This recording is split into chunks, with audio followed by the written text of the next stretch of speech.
नमस्कार, लोकमंच न्यूज देख रहे हैं आप। मैं हूं आपके साथ सुरभि राजपूत। बुलेटिन की शुरुआत करेंगे बड़ी खबर के साथ। बड़ी खबर राजधानी लखनऊ से सामने आ रही है, जहां पूर्व पीएम चौधरी चरण सिंह की पुण्यतिथि पर सीएम योगी ने दी श्रद्धांजलि। पूर्व प्रधानमंत्री चौधरी चरण सिंह की 34वीं पुण्यतिथि आज। किसान नेता और 5वें प्रधानमंत्री थे चौधरी चरण सिंह। तो राजधानी लखनऊ के अंदर पूर्व पीएम चौधरी चरण सिंह की पुण्यतिथि पर सीएम योगी ने उन्हें याद किया है, श्रद्धांजलि अर्पित की गई है। आज उनकी 34वीं पुण्यतिथि है। बताते चले आपको कि चौधरी चरण सिंह 5वें प्रधानमंत्री थे और साथ ही साथ वो एक किसान नेता भी थे।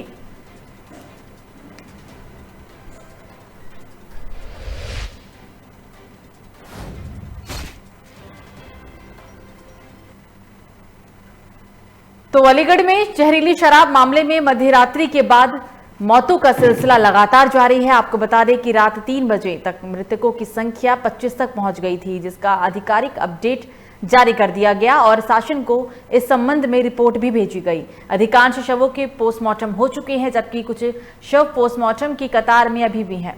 1 दर्जन घायल जिला अस्पताल और जीएन मेडिकल कॉलेज में उन सभी घायलों का इलाज चल रहा है, जिनसे कई की हालत काफी नाजुक बनी हुई है। और लापरवाही के आरोप में सरकार ने जिला आबकारी अधिकारी धीरज शर्मा, आबकारी निरीक्षक राजेश यादव, प्रधान सिपाही अशोक कुमार, सिपाही रामराज राणा को निलंबित कर दिया गया। पुलिस ने 3 मुकदमे दर्ज कर शराब तस्करी रैकेट में आरोपी अनिल चौधरी सहित 5 लोगों को भी गिरफ्तार किया। 2 मुख्य आरोपी अभी भी फरार है, जिन पर 50-50 हजार का इनाम घोषित किया गया है।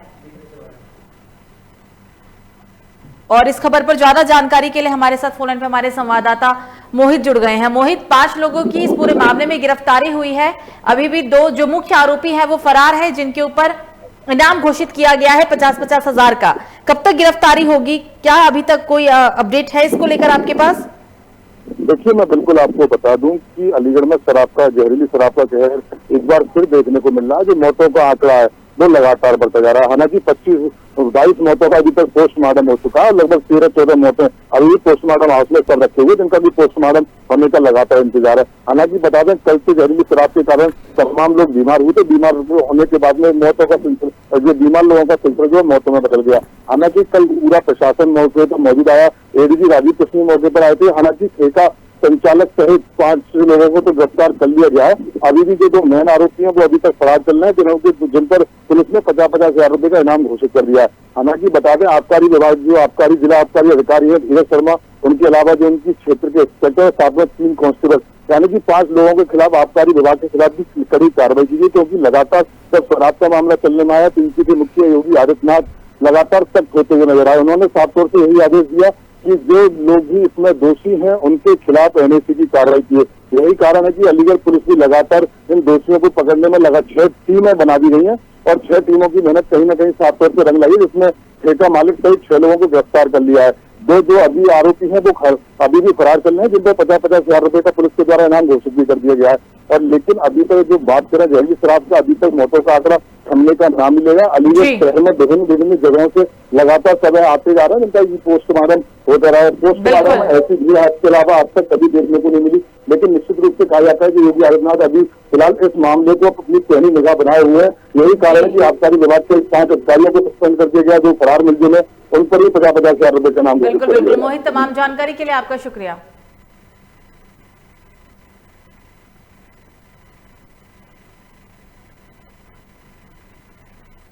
तो खबर हरदोई से, जहां भाजपा विधायक राजकुमार अग्रवाल एक प्राइवेट अस्पताल पर केस दर्ज कराने के लिए 1 महीने से थाने और अफसरों के कार्यालय के लगातार चक्कर काट रहे हैं। उन्होंने मुख्यमंत्री से लेकर स्वास्थ्य मंत्री से शिकायत की, लेकिन अब तक कोई भी सुनवाई नहीं हुई। बताया जा रहा है कि 26 अप्रैल को काकोरी के अर्थव अस्पताल में विधायक के बेटे की मौत हो गई थी, जिस पर विधायक ने अस्पताल पर लापरवाही का आरोप लगाते हुए बेटे की मौत होने की बात को कहा था।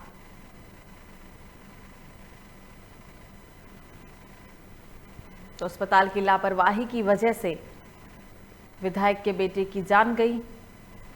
भाजपा विधायक है राजकुमार अग्रवाल, एक प्राइवेट पर उन्होंने लापरवाही के कारण बेटे के मौत का आरोप लगाया, लेकिन 1 महीना बीत चुका है इस पूरे घटनाक्रम को, अभी तक कोई भी कार्रवाई इस पूरे मामले में नहीं हुई है। मुख्यमंत्री से लेकर स्वास्थ्य मंत्री तक से उन्होंने इस पूरे मामले में शिकायत की है, लेकिन निष्कर्ष ये निकला है कि खुद वो एक भाजपा विधायक हैं, और जब भाजपा विधायक की ही कोई कार्रवाई नहीं की जा रही है, बात नहीं सुनी जा रही है, तो इस देश में आम जनता का क्या होगा। और इस खबर पर ज्यादा जानकारी के लिए हमारे साथ फोन लाइन पे हमारे संवाददाता पुलकित जुड़ गए हैं। पुलकित, बीजेपी विधायक हैं राजकुमार जी, और 1 महीने से ज्यादा का समय बीत चुका, अस्पताल प्रशासन के ऊपर लापरवाही के कारण मौत का आरोप लगाया गया है इनके द्वारा। स्वास्थ्य मंत्री से लेकर सीएम तक को इस मामले में संज्ञान दिया गया, लेकिन कोई भी कार्रवाई नहीं की गई। जब एक विधायक की बात नहीं सुनी जा रही है हमारे देश में, तो आम जनता का इसमें क्या हाल होगा। पुलकित, ज्यादा अपडेट बताएं।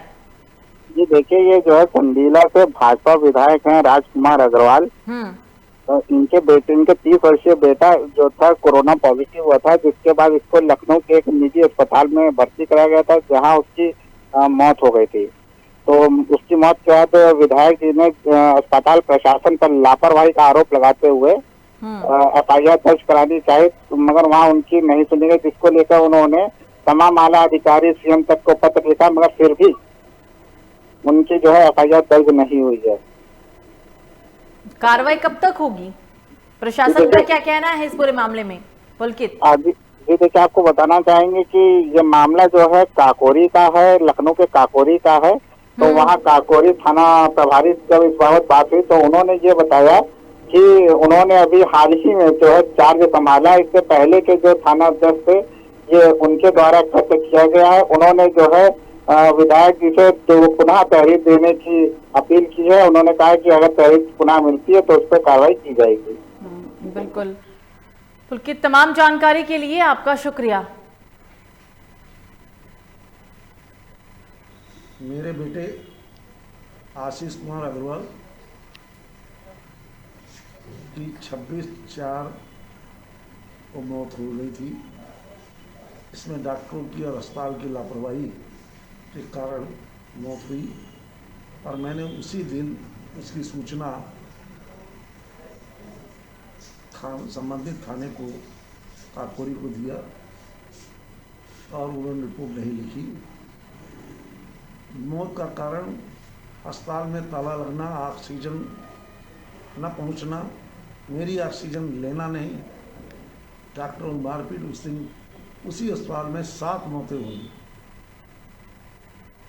तो अगली बड़ी खबर अमरोहा से सामने आ रही है, जहां रिश्तेदार ने युवक को जहर देकर की हत्या। मृतक युवक ने मरने से पहले किया ऑडियो रिकॉर्डिंग कर भाई की व्हाट्सएप पर दी थी पूरी जानकारी। पुलिस ने शव को कब्जे में लेते हुए पोस्टमार्टम के लिए भेज दिया। 1 साल पहले हुई थी मृतक सरताज की शादी। डिडौली कोतवाली क्षेत्र के कस्बा जोया का ये पूरा मामला है। और इस खबर पर ज्यादा जानकारी के लिए हमारे साथ फोन लाइन पे हमारे संवाददाता इकबाल अंसारी जुड़ गए हैं। इकबाल, युवक को जहर देकर हत्या की गई है, और हैरानी की बात यह है कि मौत होने से पहले ऑडियो रिकॉर्डिंग उन्होंने अपने भाई को भेजा था व्हाट्सएप पर, जिस पर इस मामले को लेकर बात सामने आई है। अभी तक और क्या जानकारी आपके पास इकबाल? जी सरोजी, मैं आपको बता दूं कि ये लड़का जिसका नाम सरताज है, ये अपने रिश्तेदारी में गया हुआ था, और इसका आरोप है इसने जो रिकॉर्डिंग वायरल की है, अपने भाई को रिकॉर्डिंग भेजी है। उस रिकॉर्डिंग में इसने कहा है कि मुझे जहर दिया गया है, और जहर देने की वजह से मुझे मेरी हालत गंभीर बनी हुई है। और इसकी शादी 1 साल पहले हुई थी। ये अमरोहा जनपद के जोया कस्बे का मामला है। बिल्कुल इकबाल, तमाम जानकारी के लिए आपका शुक्रिया।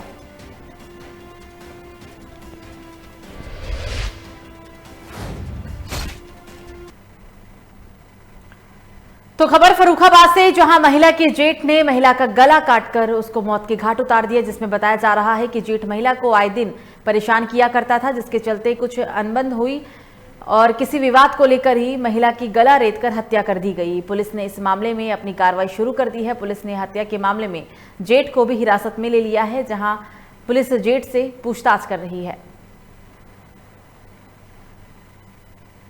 तो महिला की गला रेतकर निर्मम हत्या कर दी गई है। रिश्ते को शर्मसार कर देने वाली ये घटना यूपी के फर्रुखाबाद से है। अनबन को लेकर इस पूरे वारदात को आरोपी के द्वारा अंजाम दिया गया है। बताया जा रहा है कि आए दिन दोनों में अनबन रहती थी, महिला को परेशान किया करता था युवक, जिसके कारण ही उसकी गला रेतकर निर्मम हत्या कर दी गई। फिलहाल घटना की जानकारी मिलते ही मौके पर पहुंची पुलिस ने शव को कब्जे में लेते हुए पोस्टमार्टम के लिए भेजा। साथ ही पुलिस ने इस दौरान आरोपी युवक को भी गिरफ्तार किया, जिससे पुलिस अभी पूछताछ कर रही है।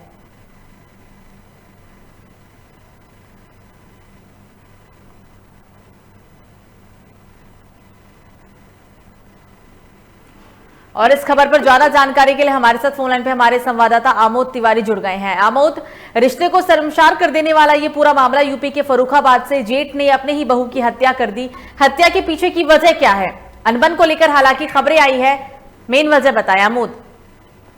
जी सुरभि जी, बताना चाहेंगे कि हत्या के पीछे जो मेन वजह है वो है जमीनी विवाद। क्योंकि मृतका की बेटी ऋचा से जब बात हुई है तो उसने बताया है कि सुबह भी उसके ताऊ ने उसकी मां को घेरा था और वो किसी तरह बचकर निकल गई। उसके बाद शाम को देर रात्रि में उसकी गला काट कर हत्या कर दी गई है। जो अभी तक पूरे मामले की जांच में सामने निकल कर आया है कि जो पारिवारिक जेठ है उन्होंने ही अंजू यादव पत्नी रामपाल की हत्या गला काटकर हत्या कर दी है। वहीं सूचना पर पुलिस अधीक्षक Ashok Kumar Meena, dog squad team, forensic team सभी ने मौके पर पहुंचकर जांच पड़ताल की और साक्ष्य एकत्रित किए हैं। वहीं आरोपी जेठ को हिरासत में ले लिया गया है। बिल्कुल आमोद, तमाम जानकारी के लिए आपका शुक्रिया।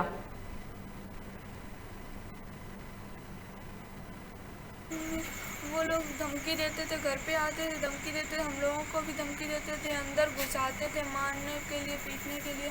और कल मम्मी जब गई थी तब भी उन्हें घेर लिया। रास्ते में एक लोग थे, उन्होंने फ़ोन किया तो बच भी गई। कौन लोग थे? कौन लोग हैं? मुझे उनके नाम देखो, विक्की, रावेंद्र, द्रकपाल, विक्की, सीलू, सीटू। धमकी क्यों देते थे? इसे मारने के लिए हम लोग, मतलब कि हम लोगों का आपसी विवाद था ज़मीन को लेकर, है ना। तो ये मेरे चाचा ने क्या किया कि सारे लोगों को इसमें कन्वर्ट कर लिया, यानी कि सारे लोगों को जोड़ दिया, है ना। और वो सारे लोग फिर धमकी देने लगे। पिंटू भी हैं उसमें। पापा क्या करते हैं आपके बेटा? पापा मेरे गार्ड की ड्यूटी करते हैं। पापा आ गए अभी घर पे? पापा घर पे तो नहीं हैं अभी। अच्छा, ये लोग ये बात आ रही है कि आपकी मम्मी की दूसरी शादी हुई इस गाँव में। हाँ। ये क्या मसला है पूरा? मेरी मम्मी जो दूसरी कर दी, उन्होंने शादी कर दी। मतलब नाना ने करी? हाँ, मम्मी ने अपनी मर्जी उस लड़के ने छोड़ ही दिया था, है ना। हम वहीं के और क्या ना, मम्मी को छोड़ दिया। फिर जब मम्मी की शादी होके आई तब भी इन लोगों ने मारा। और वो किन लोगों?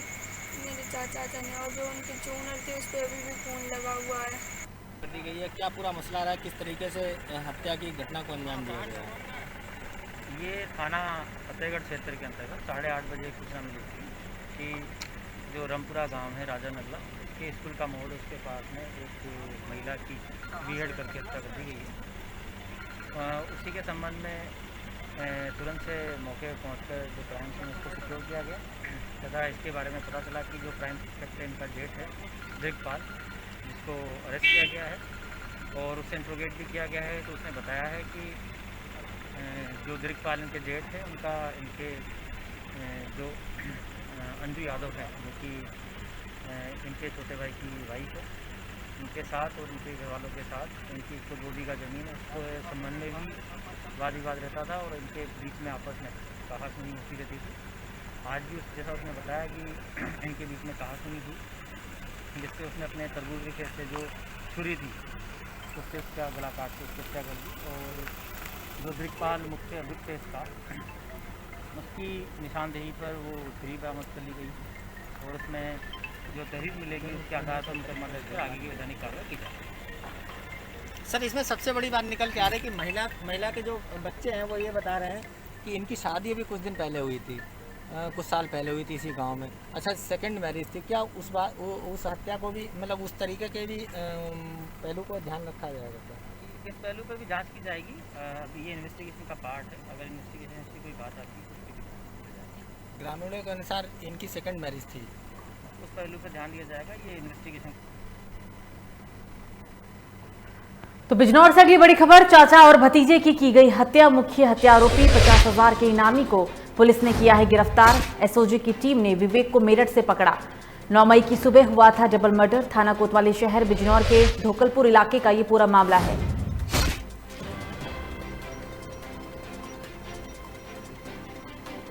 50,000 रुपए का सातिर बदमाश जो विवेक और विक्की है, जानी मेरठ का रहने वाला है। 9 तारीख को कोतवाली सिटी में ढोकलपुर गांव में डबल मर्डर केस हुआ था। डीआईजी महोदय द्वारा उस पर 50,000 रुपये का इनाम घोषित किया गया है। पुलिस मुठभेड़ के दौरान उसे गिरफ्तार किया गया है। स्वाट टीम और कोतवाली पुलिस द्वारा हत्या में प्रयुक्त असलहा भी बरामद किया गया है। विधिक कार्रवाई करके इंट्रोगेट करके उसे जेल भेजा जा रहा है। तो खबर बलिया से, जहां भेकरिया नवनिर्वाचित प्रधान को ऑक्सीजन की कमी होने से काफी परेशानी और दर्द का सामना करना पड़ रहा था। इस बीमारी की त्रासदी झेल चुके प्रधान ने संकल्प लेते हुए कहा कि मेरे गांव में बहुत से ऐसे लोग हैं जो गरीबी की मार झेल रहे हैं, उन पर यह आपदा नहीं आए, इसके लिए कोरोना से संबंधित कई बचाव किट लोगों को दान दिए गए हैं।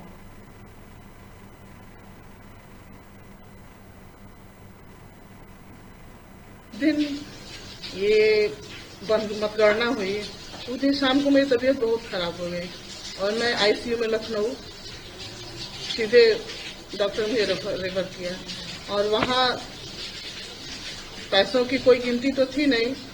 और जब 2-3 दिन आज मुझे थोड़ा होश आया तो मुझे लगा कि जिस ऑक्सीजन के बगैर आज मेरी जान इतनी खतरे में है, यदि सबको तो मैं प्रोवाइड, भाई सभी के पास उतना पैसा नहीं है कि सभी इस जगह पहुंच सकें। मुझे यही लगा कि मेरे पास, मैं अपने गांव वालों के लिए कुछ करूं, जिन्होंने मुझे इतना अच्छा पद दिया है। और अचानक से मेरे मन में आया कि मैं पैसे से पहुंच चुकी हूँ लेकिन वो नहीं पहुंच पाएंगे, इसीलिए मैंने 2 ऑक्सीजन सिलेंडर और ये 2 ऑक्सी कंसंट्रेटर मैंने कहा कि मैं ये प्रोवाइड करूंगी अपने गाँव वालों के लिए। तो अगली बड़ी खबर, कन्नौज से तरबूज के लिए हैवान बनी इंसान। खेत में तरबूज तोड़ने गए 2 किशोरों को दबंगों ने जमकर पीटा। बच्चों के मुंह पर पोती कालिक, कपड़ों पर लिखा तरबूज चोर। इंद्रगढ़ थाना क्षेत्र के खनियारपुर गांव का ये पूरा मामला।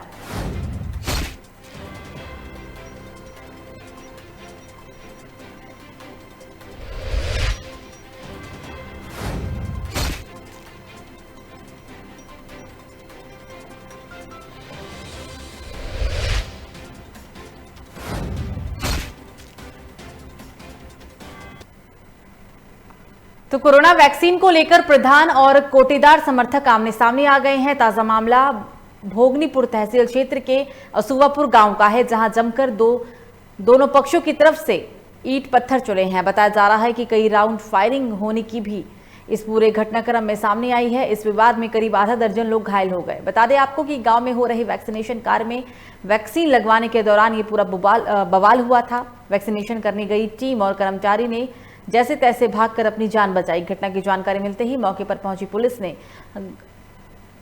सभी घायलों को जिला अस्पताल में भर्ती कराया। गांव में फैले तनाव को देखते हुए भारी पुलिस बल को भी तैनात कर दिया गया है।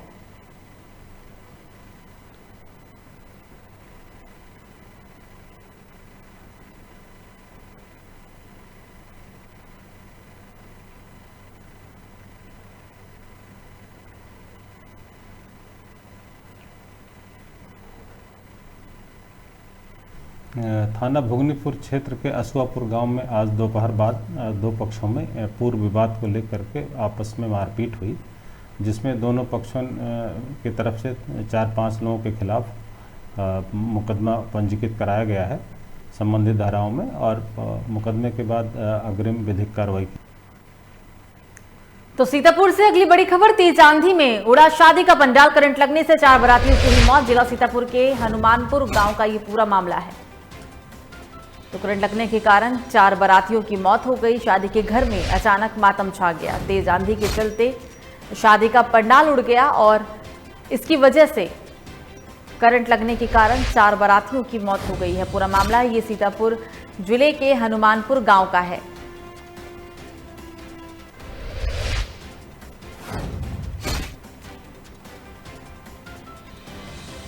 और इस खबर पर ज्यादा जानकारी के लिए हमारे साथ फोन लाइन पे हमारे संवाददाता जुड़ गए हैं। वीर बहादुर, पहले सबसे पहले आप हमें ये पूरा मामला बताएं।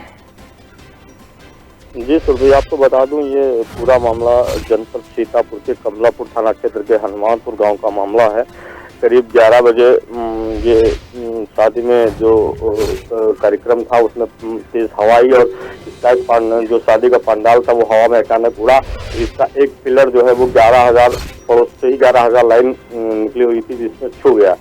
से छूने से करंट आ गया और उस करंट से पूरा पंडाल में करंट उतर गया, जिससे कि वहाँ मौजूद बारातियों में 4 की मौत हो गई और 6 अचानक फुलर गए। पूरी खबर इस घटना से पूरे क्षेत्र में खड़कम मच गया और आनन फानन में पुलिस प्रशासन मौके पर पहुंच करके सबों को पीएम के लिए भेजा और जो झुलसे थे उनको अस्पताल के लिए भेजा। ट्रैफिक मामला भी काफी तेज कर रहा। जी बिल्कुल वीर बहादुर जी, तमाम जानकारी के लिए आपका शुक्रिया।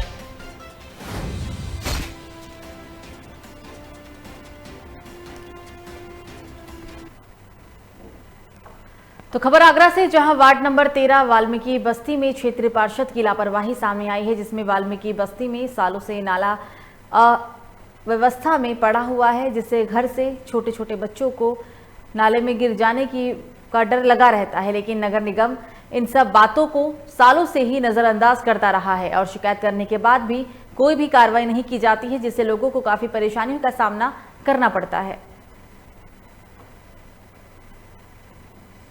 इलेक्शन करीब आते हैं, क्षेत्रीय पार्षद गलियों के चक्कर लगाते हैं। इलेक्शन जीत जाने के बाद क्षेत्रीय पार्षद भोली वाली जनता की तरफ अपना रुख तक नहीं करते। हम बात कर रहे हैं ताजनगरी आगरा के वार्ड नंबर 13 वाल्मीकि बस्ती की। आप देख सकते हैं तस्वीरों में कि वाल्मीकि बस्ती के अंदर कितना बड़ा नाला है और क्षेत्रीय पार्षद की कितनी लापरवाही सामने आ रही है। नाले के बगल में लोग रहते हैं, वाल्मीकि लोग रहते हैं, जिनके घर के अंदर छोटे छोटे बच्चे भी हैं। अगर खुदा न खास्ता कोई बच्चा नाले में गिर जाता है तो उसकी मृत्यु भी हो सकती है। लेकिन क्षेत्रीय पार्षद हैं कि क्षेत्रीय लोगों की सुनवाई नहीं करते हैं। क्षेत्रीय लोग कई बार पार्षद जी के पास शिकायत भी कर चुके हैं, लेकिन क्षेत्रीय पार्षद उनको नज़रअंदाज कर देते हैं। आखिर क्यों क्षेत्रीय पार्षद उनकी सुनवाई नहीं कर पा रहे हैं, उनकी समस्या का समाधान नहीं कर पा रहे हैं। अब देखना ये होगा कि क्षेत्रीय पार्षद कब तक उन लोगों की समस्या का समाधान कर पाते हैं। आगरा से लोकमंच न्यूज़ के लिए मोहसिन खान की रिपोर्ट। तो कानपुर में अचानक कार में लगी आग। हादसे के समय गाड़ी में 5 लोग थे सवार। गाड़ी में बैठे लोगों ने कूदकर बचाई अपनी जान। फायर ब्रिगेड की टीम ने आग पर काबू पा लिया। डेरापुर थाना क्षेत्र के अगवासी गांव की पूरी घटना है ये। तो बाल बाल बचे हैं कुल 5 लोग जो कार के अंदर उस दौरान मौजूद थे। सभी ने अपनी सूझबूझ के साथ चलती कार से कूदकर अपनी जान बचाई है।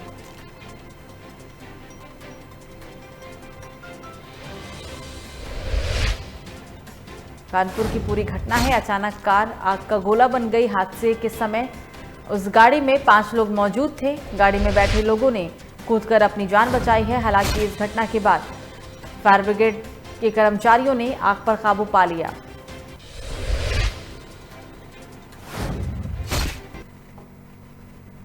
तो हरदोई से इस वक्त की एक और बड़ी खबर सामने आ रही है, जहां उत्तर प्रदेश के हरदोई जिले में फ्रंटलाइन वर्करों में पुलिस विभाग भी आता है। ऐसे में कोरोना काल में पुलिस विभाग ने भी अपने कई बहादुर कर्तव्यनिष्ठ पुलिस कर्मियों को महामारी के दौर में संक्रमित होकर खो दिया। इसके बावजूद भी बिना डिग्री पुलिस और उनके परिवार ने आम लोगों को सुरक्षित रखने के लिए अपनी जिम्मेदारी को बखूबी निभाया है। अब पुलिस विभाग स्वयं अपने संसाधनों से अपने अस्पताल में पुलिस कर्मियों और उनके परिवारों को कोरोना के बचाव के लिए वैक्सीनेशन करवा रहा है, जिसकी निगरानी और जिम्मेदारी स्वयं पुलिस विभाग खुद ही उठा रहा है और ये एक काबिले तारीफ है। देखिए, अभी एक गाइडलाइन आई थी कि जो भी पुलिस परिवार हमारे यहाँ पुलिस में रह रहे हैं, उनके परिवार में जो भी टीकाकरण से छूटे हुए व्यक्ति हैं, उनमें चाहे उनके पेरेंट्स हो, माँ बाप हो या परिवार के कोई भी सदस्य हो, उनकी गिनती करके उनको टीकाकरण कराया जाए। उसी के परिप्रेक्ष्य में आज पुलिस लाइन के अस्पताल में जो हमारे परिवार के सदस्य हैं उनको टीकाकरण कराया जा रहा है। और इसके प्रति हमने एक टोली बना रखी है जो लगातार एमई लाइन में जाकर कोविड-19 के प्रति जागरूक करती रहती है। कैसे बचना है, क्या करना है, क्या नहीं करना है, सावधानी क्या क्या रखनी है, इन्हीं के बारे में जागरूक करती रहती है। तो राजधानी लखनऊ से एक और बड़ी खबर है। फरार आईपीएस मणिलाल पाटीदार को लेकर हाईकोर्ट हुआ सख्त। यूपी पुलिस से पूछा क्या लिया गया है एक्शन। इंद्रकांत त्रिपाठी ने एसपी मणिलाल पाटीदार पर वसूली के भी आरोप लगाए हैं।